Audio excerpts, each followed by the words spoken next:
Hello and welcome to my weekly video blog, and today on A Vogel Talks Menopause I'm going to be talking about 2 health risks that women can face in the menopause. If you like my tips and advice, then please subscribe and remember to hit the bell icon so you can be notified of all my new videos.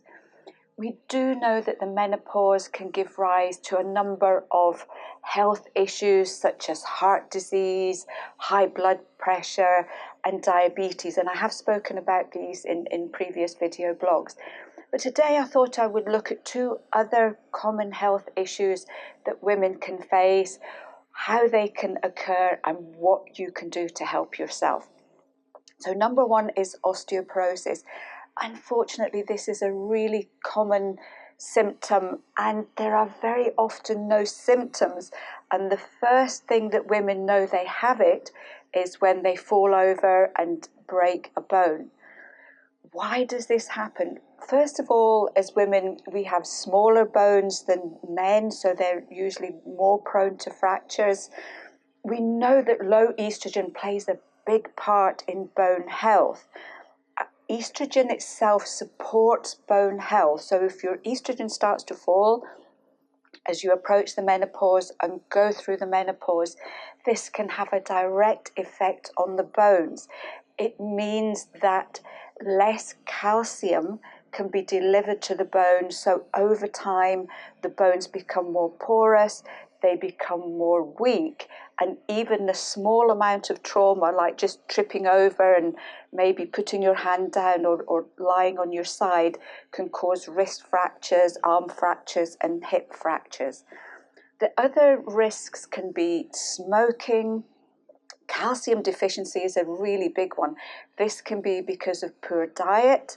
It can be low vitamin D, which is really prevalent in the UK, and also low magnesium, and your bones need vitamin D and magnesium to carry the calcium to the bones. So if you're deficient in either of these 2, that can have a direct effect on how much calcium gets to the bone on a regular basis. Lack of exercise can also weaken the bones. The actual weight-bearing exercises help to strengthen the bones on a regular basis. It could also be low thyroid function. We have something called the parathyroid gland, which is just above the thyroid, and this is involved in making sure that there's the right balance of calcium in the bone. So if your thyroid starts to go a little bit wobbly in the menopause, then this can also have a direct effect on how healthy your bones are. So what can you do to help yourself and to prevent osteoporosis as you go through the menopause? Calcium is vital in your diet, so getting it from food is the best way. So we're looking at calcium-rich food, so that will be your dark green leafy vegetables, your legumes, your pulses, small amount of dairy, but just remember that dairy is high in fat and low in magnesium, so it may not necessarily be the best source of calcium for yourself. You can look at dried fruit, just a minimum amount of dried fruit. Very often it contains a nice high amount of calcium and magnesium. Remember the exercise. Regular weight-bearing exercise can help to keep your bones strong and healthy. Even something like a 10 or 15-minute brisk walk every day is going to make a difference long-term to the strength of your bones. You can also look at calcium supplements. The only thing I would say here is make sure it's a combination supplement. If you take calcium on its own and you are deficient in vitamin D or magnesium or even vitamin K, then the calcium you're taking will go just about everywhere else but apart from your bones. So if you're going to get a calcium supplement, then make sure it has magnesium, vitamin K and vitamin D in it. And some supplements also have a little bit of boron, which can be quite helpful too. Number 2 is thyroid problems. This is another common one in the menopause that can start to manifest before you get any symptoms. The other problem is that a lot of thyroid symptoms are exactly the same as menopause ones. So a lot of women think that they are experiencing menopause symptoms when in fact their thyroid is starting to wobble a little bit. What happens here is the thyroid is part of what's called our endocrine system. So when we talk about hormones, most people just think of the sex hormones, which is your estrogen, your progesterone, and your testosterone. But we have a whole range of hormones that manage other areas of our body. Our nervous system, our adrenals are run by hormones. Our thyroid is also run by hormones.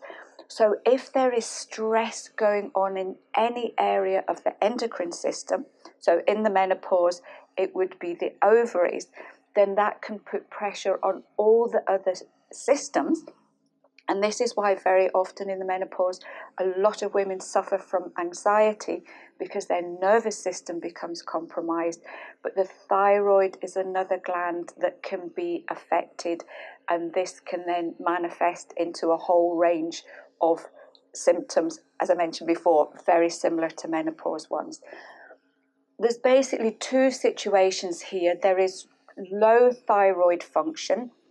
This is when your thyroid starts to slow down. So very often this would cause symptoms such as fatigue, low mood, anxiety. It will affect your sleep. It can cause joint pain. You may find that your hair and your nails start to deteriorate. You can get hair loss. You may find a classic sign of low thyroid function is when you start to lose the corner of your eyebrows. You can feel cold all the time, regardless of how hot it is. And you can also get weight gain, sometimes quite quickly, and you will find it practically impossible to lose this weight gain. The other opposite scale is an overactive thyroid. For this one, you may feel jangly, you may feel that you're on edge the whole time, you would get flushes, sweats, you can't sleep because your mind and you just feel your body's racing the whole time. You may get sudden weight loss, and you find in that situation that it's very difficult to put the weight back on. So in this situation, if you are suffering from any combination of these symptoms, thyroid test is one of the ones I recommend that every single woman asks for as they start the menopause, because if this is happening, then no amount of hormonal remedies are going to put this right, whereas it can be treated really simply once you get diagnosed. The other thing you can look at, if at the minute your thyroid is okay, if you are approaching the menopause or going into the menopause, the best supplement for thyroid support is kelp. And this is something that you can start at any age, as long as you're not on any thyroid medication.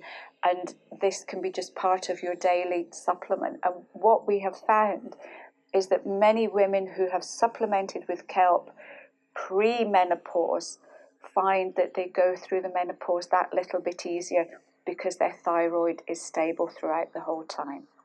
I hope you found this one helpful. As usual, if any of you out there have any tips or you found something that's helped you in either of these two situations, then please share, because we would love to hear about it. And until then, I'll see you next week for another edition of A. Vogel Talks Menopause.